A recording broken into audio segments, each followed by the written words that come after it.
நீங்க ராணிப்பேட்டை திருவள்ளூர் டிஸ்ட்ரிக்ட்ல இருந்து இந்த வீடியோவை பாக்குறீங்கன்னா கண்டிப்பா இந்த குழம்பு உங்களுக்கு தெரிஞ்சிருக்கும். பருப்பு குழம்பு. நிறைய டைப் ஆஃப் பருப்பு குழம்பு இருந்தாலும் ஒவ்வொரு ஊரும் ஒவ்வொரு ஸ்டைல்ல பண்ணுவாங்க. ராணிப்பேட்டை, திருவள்ளூர், ஈவன் ஆந்திரால கூட ஒரு சில ஊர்கள் எல்லாமே இந்த குழம்பு செய்வாங்க. இதுல என்ன ஸ்பெஷல் கேட்டீங்கன்னா சிம்பிள் இன்கிரீடியன்ட் தான், ஆனா டேஸ்ட் செம்ம சூப்பரா இருக்கும். இதோட ஹைலைட்டே வடகம் வச்சு தாளிக்கிறது தான். ரொம்ப சிம்பிளான இந்த ரெசிபி எப்படி பண்றதுன்னு பார்க்கலாமா?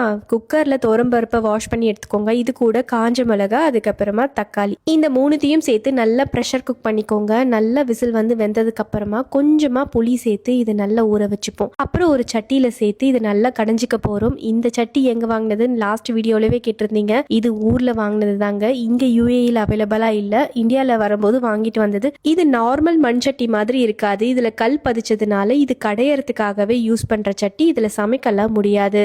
உப்பு சேர்த்து பருப்பு நல்லா கடைஞ்சதும் இதை வடகம் வச்சு தாளிக்க போறோம். வடகம் ரொம்ப ரொம்ப இம்பார்ட்டன்ட். அந்த டேஸ்ட் எல்லாமே வடகத்துல தாங்க இருக்கு. வடகம் வச்சு தாளிச்சிட்டோம் அப்படின்னா செம்ம சூப்பரான ஒரு பருப்பு குழம்பு. ரொம்ப சிம்பிள் தான், ஆனா இதை சாப்பிட்டுக்கிட்டே இருக்கலாம் போல தோணும். ஹெவியா மீல் வேண்டாம், லைட்டா இருந்தா போதும் அப்படின்ற டைம்ல எல்லாம் இந்த பருப்பு குழம்பு தான் வீட்டுல செய்வோம். கண்டிப்பா இந்த ரெசிபி உங்களுக்கு பிடிச்சிருந்ததுன்னா ட்ரை பண்ணி பாருங்க.